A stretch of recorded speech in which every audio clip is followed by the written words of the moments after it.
Russian President Vladimir Putin is feeling around for the gaps that have emerged in NATO's defenses, and it may take more than military spending to patch them up. A few years ago, when NATO strategists would stop to consider a possible threat from Russia, their chief concern was the possibility, however slight, that the Russian state would implode, lose control of its nuclear arsenal and allow a few warheads to fall into the wrong hands.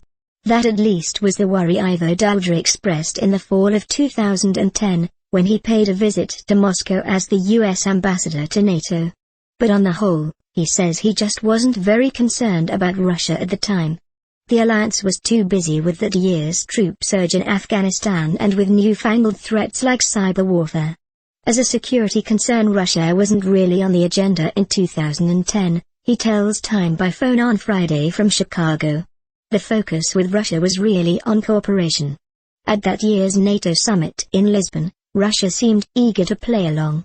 The military doctrine it adopted earlier that year still listed NATO expansion as the primary threat to Russian security.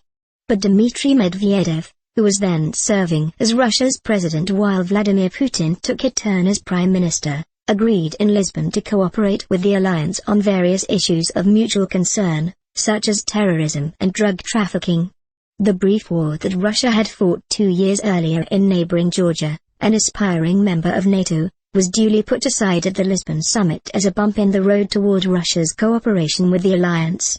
All the while, the defense infrastructure that NATO had maintained during the Cold War to prepare for a confrontation with Russia in Europe was falling deeper into disrepair.